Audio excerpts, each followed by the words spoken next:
This was the night everything should have stayed quiet. The night nothing unusual was supposed to happen. The night one tired father should have slept like a stone after working himself to the edge.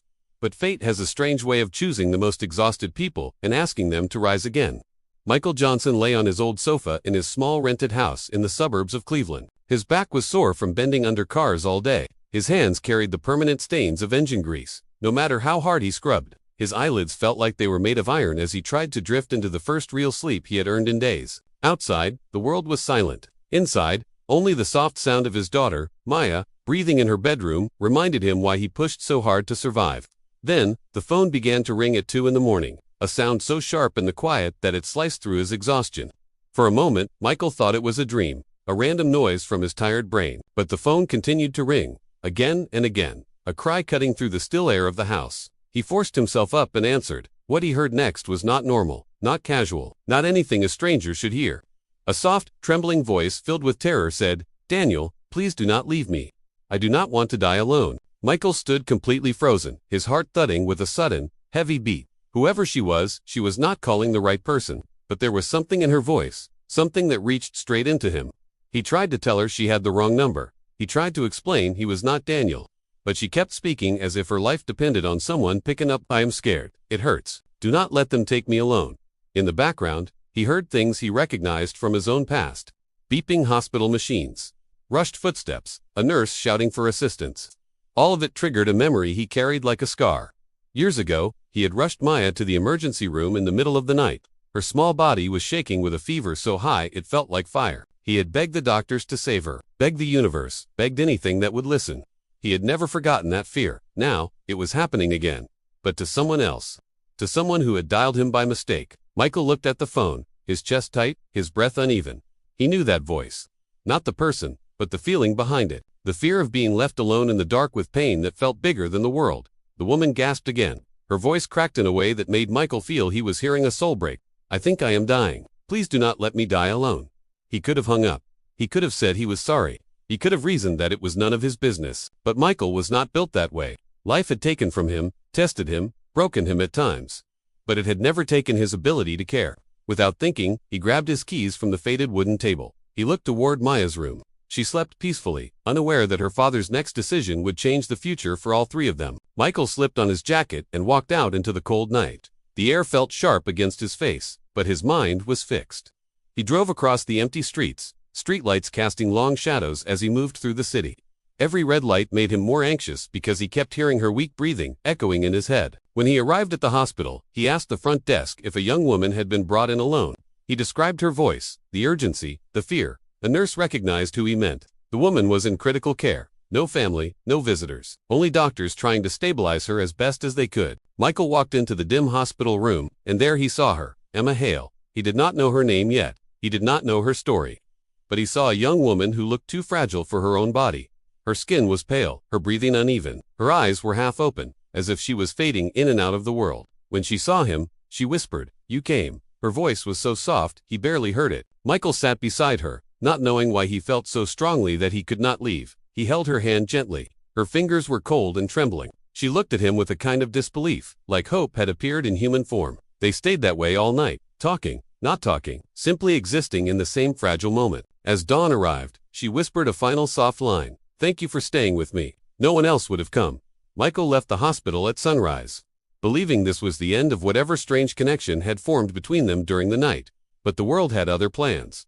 Because this was not the end. It was the beginning of everything. The morning sun had just risen when Michael Johnson returned home from the hospital. His clothes still carried the scent of antiseptic and the chill of a long sleepless night. He moved through his quiet house like a ghost, feeling tired, confused, and unsure why he had just spent all those hours with a complete stranger. But something inside him felt different, as if a silent, fundamental shift had just taken place in his life. His daughter Maya greeted him with sleepy eyes. She rubbed her face and looked up at him with pure concern. "Dad, you look tired again." Michael forced a small smile and told her to get ready for school. He didn't tell her the truth.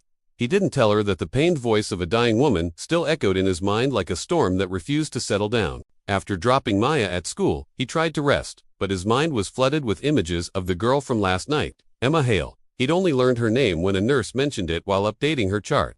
It was a name he never expected to hear again, a name he believed belonged to a single, finished moment in time. He thought it was over.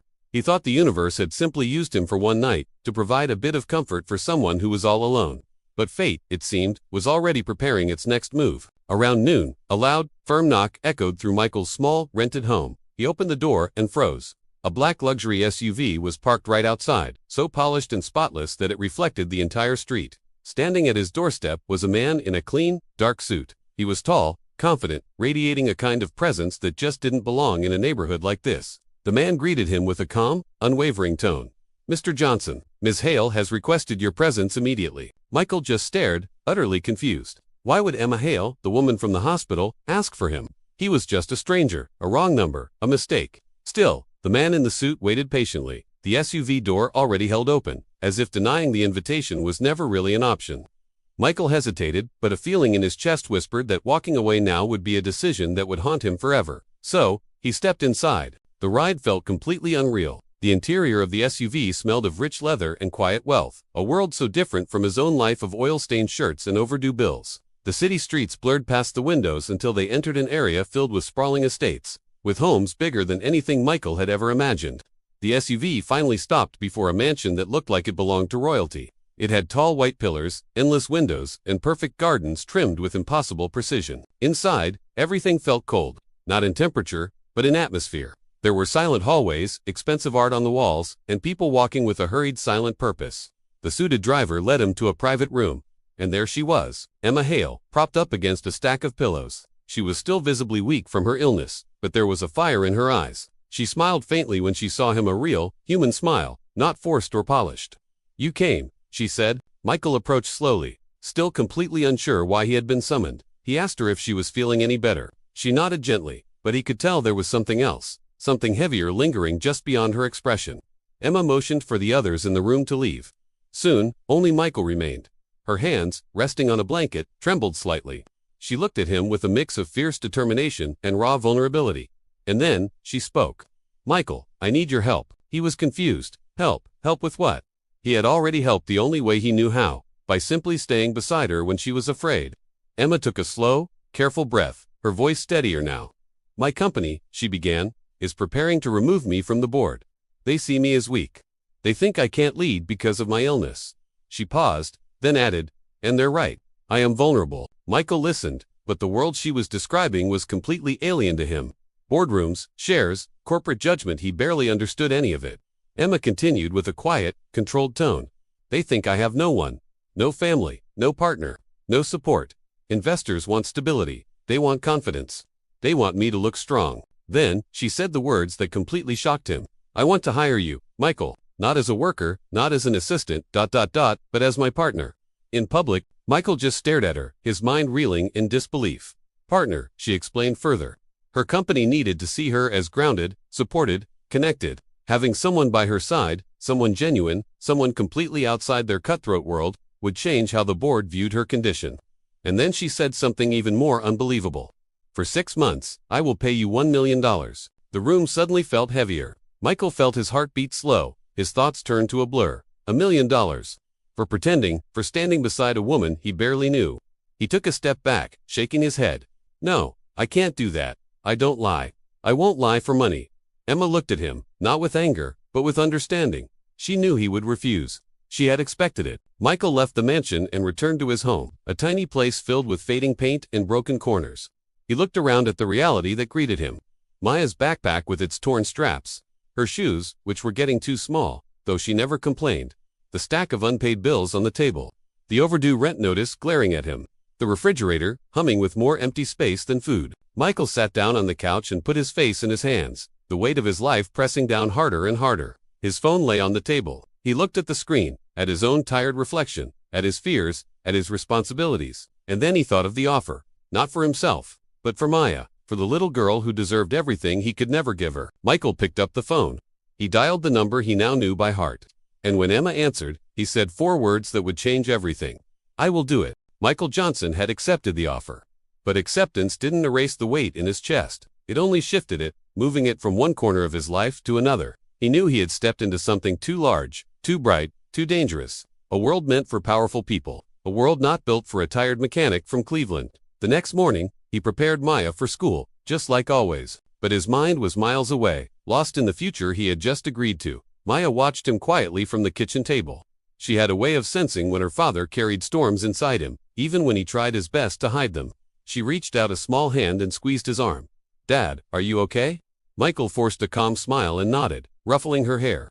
He didn't tell her he was about to enter a world filled with unimaginable wealth and crushing pressure. He couldn't explain that. Instead, he just said he was helping a friend who was very sick.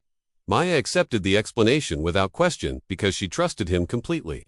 After dropping her at school, Michael drove toward the Hale estate. Every mile felt like he was leaving behind the version of himself he had always been.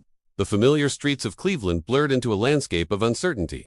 When he arrived, an assistant greeted him at the massive front door. The man wore a perfect, tailored suit, his manner smooth and professional. Michael stepped inside the mansion. The air smelled of polished wood, fresh flowers, and money. Everything was arranged with flawless, almost intimidating detail. It felt like walking into a museum, beautiful, but cold. He was led to a quiet, sunlit room where Emma Hale sat, wrapped in a soft blanket. Her skin was still pale, but her eyes seemed sharper today, more focused. She smiled faintly when she saw him. "Michael, you came." He nodded and sat across from her. Emma explained what his new role would require. He would need to attend meetings with her, appear in public by her side, and accompany her during her medical treatments. His job was to look supportive, steady, dependable.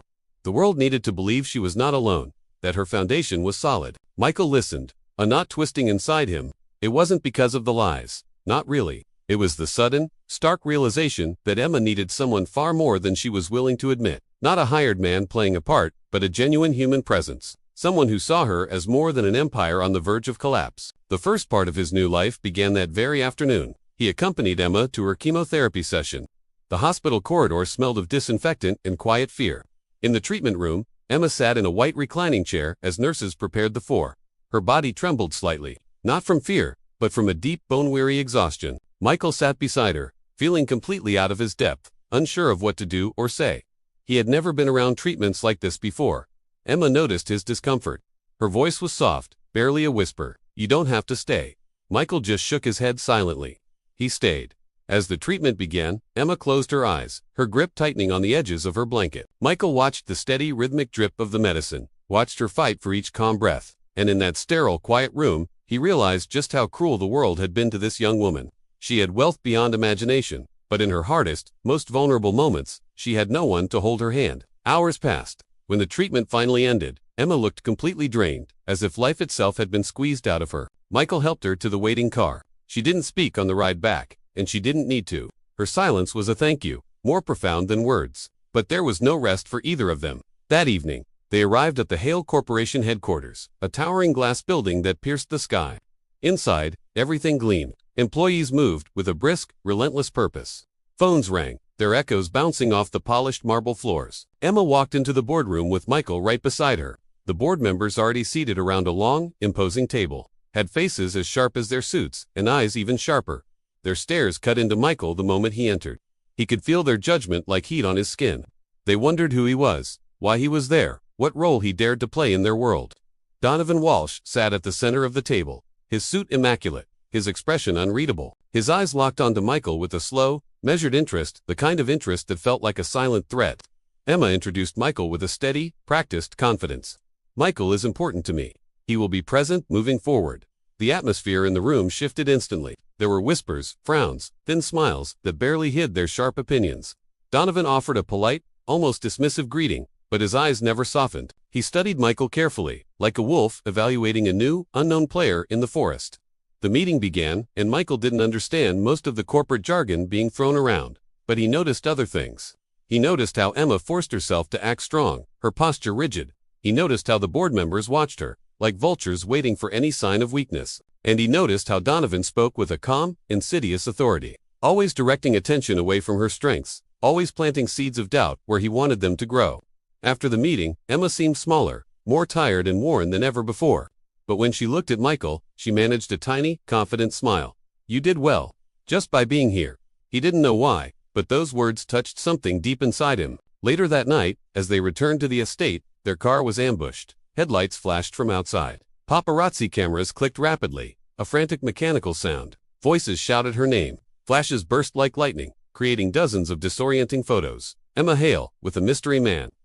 Michael instinctively shielded Emma as they moved through the chaos. By the time he finally got home, the news had already spread like wildfire. His face was everywhere. Her face, their first public appearance. Every news website, every gossip column, every social media feed had a headline. Michael Johnson, a simple mechanic from Cleveland, was now a public figure. A story, a target. His phone buzzed nonstop on the nightstand. Calls from people he hadn't heard from in years. Messages from coworkers, from strangers online. His quiet, predictable life had been shattered in a single night. Michael sat on the edge of his bed, breathing slowly, trying to make sense of the world he had just stepped into. He had entered a new universe, one that was brighter than he ever deserved, and darker than he could have expected. And deep down, he sensed something else, something he couldn't quite name yet. This was only the beginning. The real storm was still coming. The next morning, Connor Johnson woke up with a heaviness in his chest that felt like someone was sitting on his ribs. Sleep had been a stranger again. He'd tossed and turned, replaying every moment of the past few nights in a loop that refused to stop. Sophia Hale, the phone call, the promise, the fear in her voice, and the way she looked at him, like he was the only person standing between her and the dark. It was a weight he wasn't sure how he was supposed to carry. Connor tried to push it all aside as he got dressed for work, pulling on his mechanic's shirt. It smelled faintly like oil and exhaustion, a familiar scent that usually brought him comfort. His boots were worn near the heel, a testament to years of hard work. And for the first time in a long time, he felt older than his age, as if the weight of someone else's world had been added to his own, settling onto his shoulders without his permission. The shop was already loud when he arrived, engines revving, tools clanking, and music coming from the dusty old radio in the corner. The organized chaos was his sanctuary. His coworker, Mike, a man with grease permanently under his fingernails, waved at him. "You look like hell, man," he called out, his voice nearly lost in the noise. Connor just offered a weak grunt in response and reached for a wrench. He welcomed the burn in his muscles as he started on a stubborn engine block. Physical work had always been his escape, a way to keep his mind from spiraling into thoughts he couldn't control. But today, it did nothing. The familiar motions felt hollow, the noise of the shop just a background hum. All he could think about was Sophia. The quiet, almost hesitant way she spoke. The deep pain she tried so desperately to hide behind a polite smile. The loneliness she carried like a shadow, a stark contrast to her status as one of the wealthiest women in the country. It just didn't add up. At noon, his phone buzzed in his pocket. He pulled it out, the screen showing a number he didn't recognize, but it had a hospital prefix. His heart lurched so violently he almost dropped the heavy wrench. For a split second, a terrifying hope surged through him. He thought it was her, Sophia, calling again, reaching out, needing him. His hand trembled as he answered, "Hello." But when a voice responded, it wasn't her, it was a nurse. Her tone was calm, professionally detached, but her words were anything but. Sophia Hale had suffered a severe reaction earlier that morning, a complication with her treatment. The nurse said she was stable now, but her voice held a note of caution that made his blood run cold. She was stable, but barely. And then the nurse said something that stopped his world. "She asked for you." Connor stood frozen. The world around him spun. Engines blared.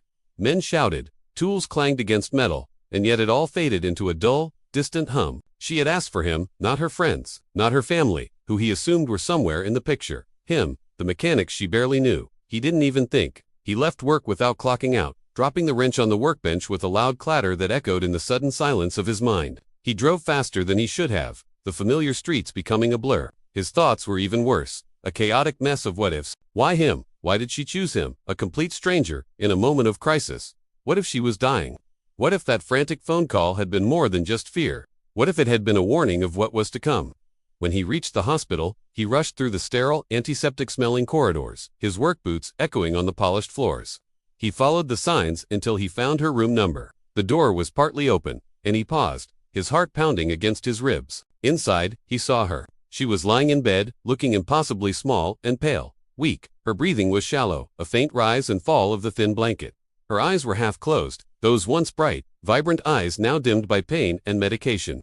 But as her gaze drifted toward the doorway and she noticed him standing there, her lips curved into a tired, soft, fragile smile. It was almost as if she had been holding her breath, waiting for him, and could only now exhale. "You came," she said, her voice barely a whisper, a rustle of dry leaves. Connor stepped inside slowly, his boots feeling clumsy and out of place. He felt like he was entering a sacred space, a private world of struggle and hope that he had no right to be in. Yet, the way she looked at him made him feel like he belonged there, like his presence alone was an anchor, making her world a little less terrifying. He pulled a chair to her bedside and sat, the plastic groaning under his weight. She lifted a trembling hand, and he took it gently in his own calloused one. Her skin felt like paper cold, fragile, and fading. It scared him more than he could admit. I thought I might not wake up, she confessed, her voice thick with emotion. I wanted to hear your voice. I wanted to know I wasn't alone. Her words hit him like a physical punch, knocking the air from his lungs. For years, he had been building walls around his heart. Losing his wife had shattered him, and raising his daughter, Emily, alone had taught him to survive by keeping everyone at a distance. He learned to be self-sufficient, to not let anyone get close enough to hurt him again. But this woman, a stranger, only days ago, had somehow walked straight through those walls without even trying. She had found a crack in his armor and slipped right in. Sophia looked at him, her eyes full of raw fear and something more, something that looked like a desperate plea. Connor, she said, her grip tightening ever so slightly on his hand. I don't want to disappear without living a real life. I don't want money to be the only story people remember about me. I want to do things that matter. Things that make me feel like a person, not a patient. But I can't do any of it alone. He felt something inside him break, not shatter, but crack open, letting in a light he hadn't realized was missing. He squeezed her hand gently, trying to ground her, to ground himself. The room was quiet except for the slow, steady beep of the heart monitor, a fragile rhythm in the silence. Her breath was uneven, her pulse weak against his fingers, but her presence, her very will to live, filled the room with a kind of fragile strength that was awe-inspiring. He leaned closer and spoke softly, his voice a low rumble. Then you won't be alone. Not as long as I'm here. At his words, Sophia closed her eyes, and a single tear slipped from the corner, tracing a path down her pale cheek. It wasn't a tear of fear or sadness, but one of relief. A relief so deep it felt like the release of something she had been carrying for years. A burden too heavy for one person to bear. Connor watched as she finally drifted off to sleep, her expression more peaceful than he had ever seen it. He didn't move. He stayed beside her for hours, just listening. Listening to the machines that were keeping her alive, to the sound of her breathing, to the quiet echo of the promise he had just made. I promise, he knew, deep in his gut, that he could not break. No matter what it cost him. He didn't love her, not yet, but something inside him, something he had thought was long dead, had begun to shift, slowly, quietly, deeply. And as the night darkened the hospital window, Connor Johnson realized a simple truth. He had walked into Sophia Hale's life by accident, but he was choosing to stay on purpose. And the real storm, he suspected, had only just begun. Thank you for watching. If this story touched you, please like, share, and subscribe for more. Your support means the world. The next morning, the sun rose slowly over the city, turning the hospital windows gold. But the warmth outside never reached the cold that wrapped around Connor Johnson's chest. He hadn't gone home at all. He had spent the night half asleep in a stiff chair in Sophia's room, waking every few minutes whenever she shifted or breathed differently. Every sound felt like a warning, every silence a threat. When Sophia finally opened her eyes, her face looked softer in the morning light, but paler, too. She whispered a quiet, "Good morning," and Connor felt something warm stir inside him. A gentle, fragile moment he didn't want to lose. But moments never last. Not in hospitals, not in rooms where life hangs by a thread. A doctor knocked and stepped inside, carrying a thick folder and a face too serious for early morning. Sophia straightened weakly, and Connor stood instinctively, a protective reflex he never planned but couldn't stop. The doctor looked at Sophia first, then at Connor, then back at Sophia with a slow breath that made Connor's heart drop. "There are updates from your latest tests." The way she said updates made Connor's stomach twist. Sophia nodded, her fingers gripping the blanket like she already sensed the truth. "Go ahead, doctor." The doctor opened the folder. Her voice was gentle but heavy, like she was lifting a weight with every word. "The leukemia is progressing faster than before, much faster. Your body isn't responding to the treatment the way we hoped. We're reaching the point where we must consider alternatives. Very risky alternatives." Sophia blinked once. Only once, but it was enough to show she felt the blow. Connor felt something inside him collapse. The air felt thick, the ground distant. He wanted to speak, to say something, anything, but no words formed. The doctor continued, "There is a potential treatment trial abroad. A very aggressive therapy, but it's painful and unpredictable. It may extend life, or it may shorten it. There are no guarantees." Sophia breathed out slowly. Just one soft exhale. Connor watched her chest rise and fall as if she was fighting just to keep breathing. "Thank you, doctor," she whispered. The doctor nodded and stepped out, leaving silence behind. Heavy, suffocating silence. Sophia turned her head away, staring at the window. Connor stood there, frozen. She looked so small, so fragile, so breakable, and he hated it. He hated the disease. He hated the weakness in her body. He hated how powerless he felt. Finally, she spoke, her voice barely audible. "I thought I had more time." Connor sat beside her slowly. He placed his hand over hers. Her fingers trembled, but she didn't pull away. Sophia looked at their hands, then at him, her eyes glistening with unshed tears. "I always thought one day I would fix my life. make real friends, fall in love, build something, be something beyond the hail name. But now, I might not even get the chance. Connor felt the sting behind his own eyes. He had never seen someone so strong crumble so softly. He wanted to tell her she would live. He wanted to promise it, swear it. But he had learned long ago never to make promises he couldn't keep. Sophia continued, "When my father died, all I ever heard was that I inherited his empire, that I was lucky. But nobody asked whether I wanted any of it. Nobody cared who I was, just what I owned. And now, ... Her voice shook. Now I might leave this world, and no one will even know me." Connor leaned closer. "You're wrong," he said, the words quiet, steady. "I know you. I see you." Sophia let out a weak, broken laugh. "Then tell me, Connor Johnson, who am I?" He took a gentle breath. "You're someone who is scared and fighting anyway. Someone who called a stranger at 2 in the morning because you didn't want to face the darkness alone. Someone who still tries to smile even when she's in pain. Someone who doesn't give up. Not really. Not even now." Sophia's eyes closed, and a tear slid down her cheek. Connor wiped it with his thumb, without thinking. She whispered, "Why did you come that night?" Connor hesitated, then spoke truthfully. "Because you sounded like someone who needed someone, and I know what it feels like to not have anyone." Sophia looked at him for a long moment. A moment heavy with something unspoken, something delicate, something dangerous. Then she said, "Connor, if I take that treatment, the experimental one, it might kill me, but if I do nothing, I know what happens. I don't want to fade away." Her voice trembled. "Would you go with me? Not as a nurse, not as a guard, just as someone who cares. As someone who doesn't want to leave me alone." Connor swallowed hard.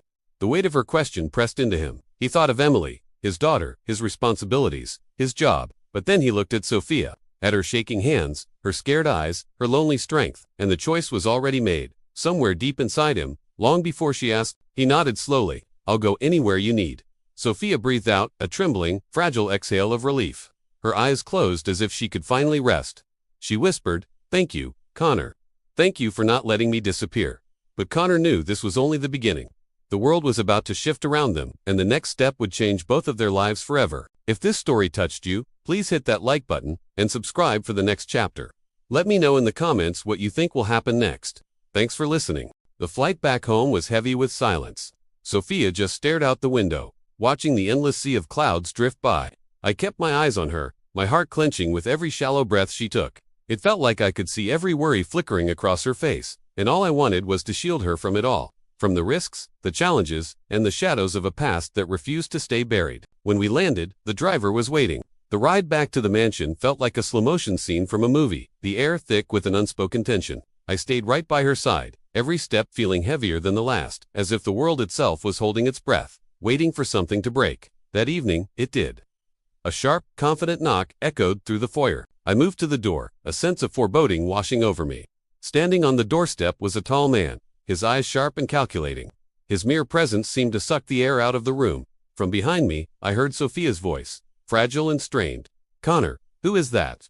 Before I could answer, the man spoke, his voice smooth and dangerously calm. "I am James Porter, Sophia's former partner, and I am here to settle old business." I immediately stepped in front of Sophia, blocking his view of her. "You need to leave now." A faint, unnerving smile touched his lips. "I have no interest in confrontation," he said, his gaze unwavering. "But Sophia and her company belong to me by right. I have been patient, but my patience has its limits." My chest tightened. I stood my ground, my voice low and firm. "You're not taking anything. Not from her. Not from anyone in this house." James studied me for a long moment, a silent battle of wills passing between us. Then, he turned to leave, but his parting words hung in the air like a death sentence. "Tomorrow, the world will know the truth. The truth about your arrangement. The contract. Your entire connection." A chill ran down my spine. Sophia's hand found mine, her grip desperate, her eyes wide with a familiar fear I hated to see. "What do we do?" she whispered. I squeezed her hand back, trying to pour all my strength into that simple touch. "We prepare, we face it together, no matter what." That night, we didn't sleep. The mansion, usually a place of quiet comfort, became our war room. We were a whirlwind of activity, gathering documents, organizing schedules, and trying to reinforce the company's defenses against the attack we knew was coming. Sophia's pen flew across page after page, signing papers, her jaw set with determination. I sat beside her, analyzing records, crunching numbers, every move calculated, every decision deliberate. It became clear that the past wasn't just knocking on our door, it was trying to tear it down. James Porter wasn't working alone. Whispers and rumors reached us that Donovan Walsh, a name that always brought a bitter taste to my mouth, was still plotting in the shadows, pulling strings from behind closed doors. Suddenly, every part of our lives felt like a battlefield. Every meeting, every boardroom session, even every public appearance was clouded with suspicion. I started to realize that protecting Sophia was about so much more than her physical health. It was about outsmarting the people who wanted to own her, to control her future. It was a high-stakes chess game, and we had to stay one step ahead. Even Emily, with her innocent perceptiveness, could sense the shift in the atmosphere. She kept asking questions, her young face etched with confusion. I did my best to reassure her, to shield her from the storm. Everything will be okay, I'd tell her, ruffling her hair. Sophia is strong, and we are all stronger together. One late night, surrounded by stacks of files, Sophia looked at me, her eyes reflecting the soft glow of the desk lamp. I can't thank you enough, she said, her voice soft but sincere, for standing by me through all of this, for keeping me safe, and sane. I offered her a small, gentle smile. You don't need to thank me, we're in this together. Always together. Outside the mansion walls, the city slept peacefully, oblivious to our struggle. But inside, we were wide awake, preparing for war. We were building our fortress, not just with legal documents and business strategies, but with something far more powerful, trust and a shared purpose. We were ready to face whatever the past, or the present, decided to throw at us. Sophia finally leaned back in her chair, exhausted but not defeated. Her hand rested in mine, a silent anchor in the turbulent sea of our lives. We will get through this, she said, more a statement than a question. I nodded, my grip on her hand firm. Together, no matter what. As the night deepened, the weight of it all pressed down on me, the responsibility, the ever-present threats, the pressure to protect the people who had become my entire world. But alongside that weight was a fierce determination. I knew the next few days, the next steps we took, would define everything, our lives, our future, and the incredible, unlikely bond that had formed between us. The challenges ahead were daunting, almost insurmountable. But we would face them, together, prepared, determined, unbroken. Thank you so much for watching this part of the story. If you're invested in Sophia and Connor's journey, make sure to hit that subscribe button and turn on notifications so I'll miss what happens next. We'll see you in the next video. The days that followed were tense, heavy. Connor Johnson spent every waking moment with Sophia Hale. Every appointment, every meeting, every quiet conversation became a battle for survival. The world around them seemed to shrink, reduced to the size of the mansion, the hospital, the boardroom, and the empty streets that whispered danger at every turn. Sophia's health was getting worse. Her skin grew paler, her breathing more labored. Each day, she forced herself to walk the hallways, trying to keep her strength up, and Connor walked right beside her, always steady, always calm. His presence alone seemed to give her a quiet kind of courage that no doctor or medicine could provide. Meanwhile, Donovan Walsh was moving behind the scenes. The boardroom meetings grew colder, the investors more suspicious. Whispers of scandal floated through the city like smoke. Connor felt eyes on him everywhere he went, at the gym, at the hospital, even at Sophia's company. Every glance seemed to carry suspicion, judgment, a threat. Then one evening, as Sophia sat in her bedroom struggling to breathe, she turned to Connor. Michael, she started, her voice weak, I can't keep going like this. If I continue the treatment, I might not make it. But if I stop, I'll just fade away. Connor knelt beside her bed, taking her hand. His eyes searched hers. You don't get to fade away.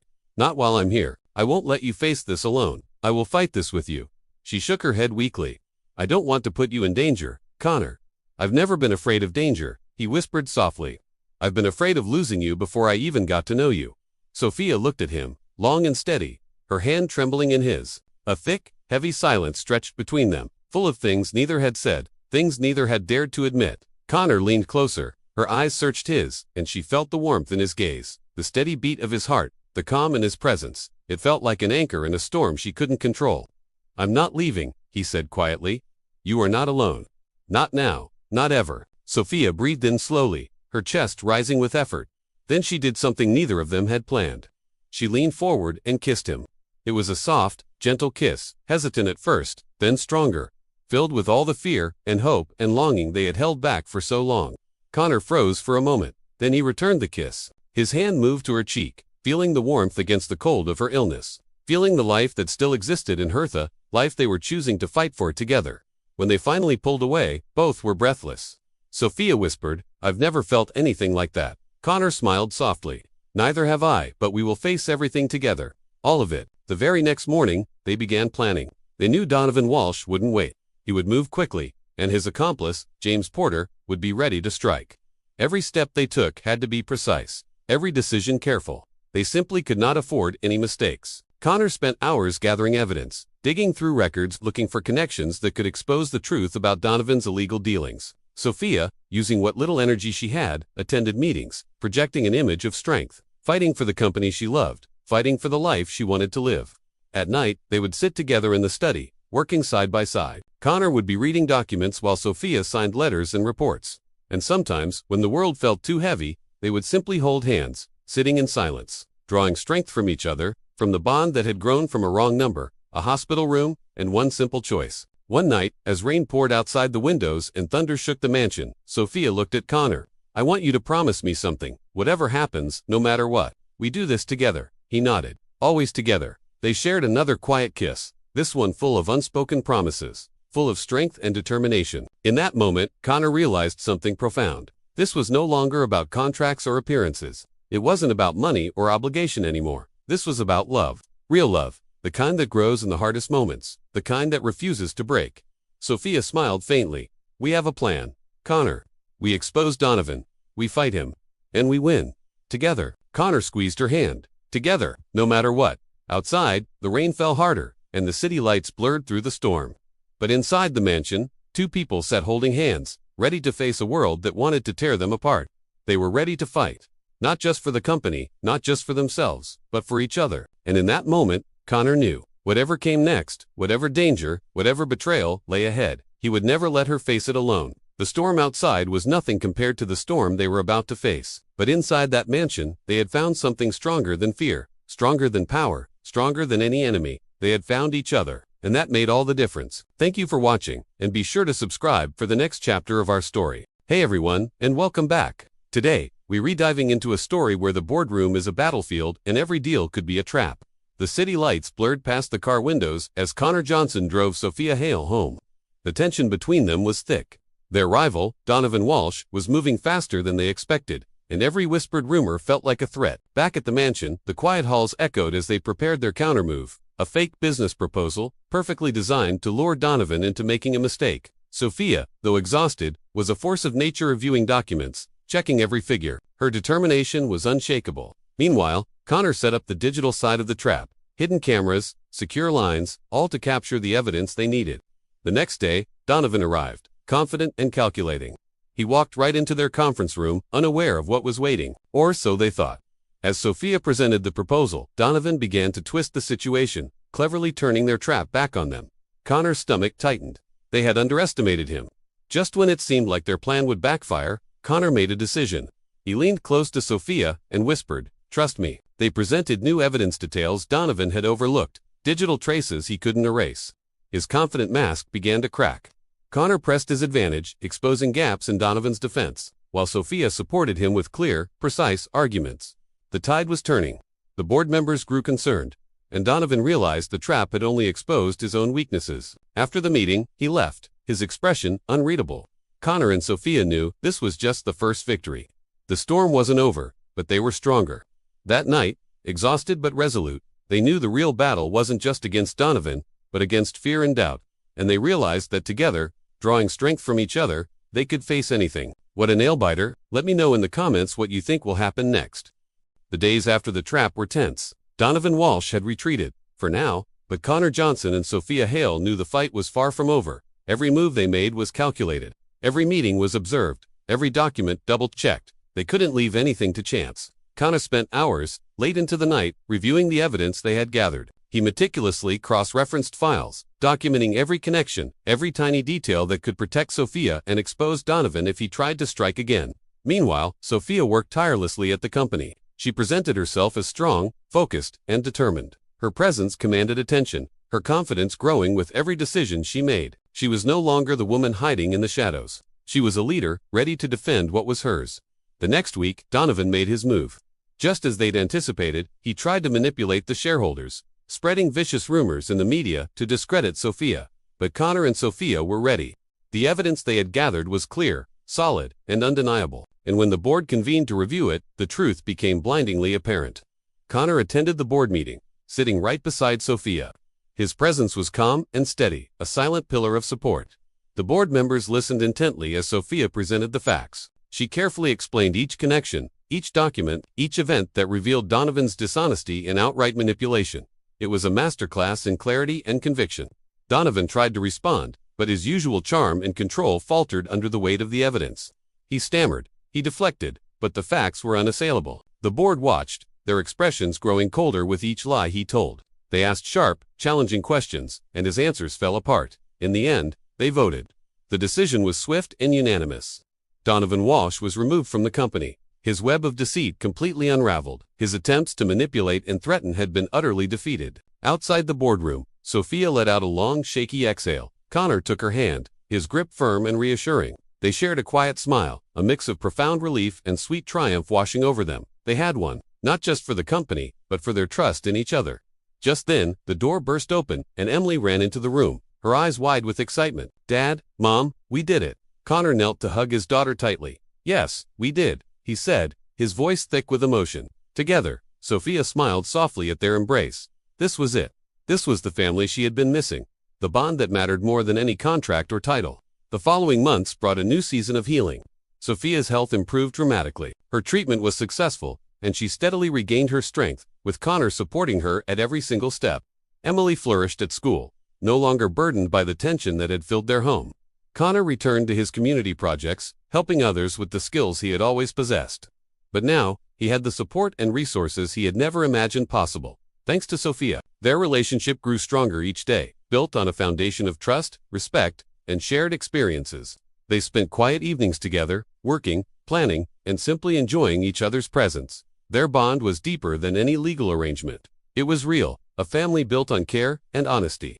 The company stabilized as investors regained trust in its new, transparent leadership. Donovan Walsh faded into the past, a bitter memory. James Porter and his threats were gone. The danger that once loomed over their lives becoming a distant echo, a reminder of the strength they had discovered together. 1 year later, the world looked completely different. Connor was running a community mechanic training center, funded by Sophia's company. He was teaching young people valuable skills, giving them opportunities, and creating a life of genuine purpose and meaning. Sophia was in remission, healthy and vibrant, her smile brighter than ever. The mansion that once felt like a place of isolation had become a true home, filled with warmth, laughter, and love. They attended Emily's school play together, sitting in the front row, holding hands, their hearts swelling with pride for the little girl who had given them so much hope and inspiration. During a quiet moment, Connor's phone rang. He glanced at it, then put it away, ignoring the call. Sophia smiled, a playful glint in her eye. "Why are you ignoring it?" she asked softly. Connor looked at her, his expression one of calm satisfaction. "The most important things," he said, "are already here. Right in front of us." They shared a quiet laugh, a moment of pure, shared happiness. Their life would still have its challenges, they knew that. But for the first time, they faced the future together, strong, united, and finally free from the shadows of the past. That one wrong number, the call that had started it all, the fear and uncertainty of that first night. It had somehow become the beginning of a life filled with love, courage, and a family built not by chance, but by choice. And as the curtain rose on Emily's school performance, Connor and Sophia watched together, their hands intertwined. The world outside could wait. For now, they had everything they needed, right here, right now. If you enjoyed this story, please show your support by liking, commenting, and subscribing to the channel. Thank you for listening.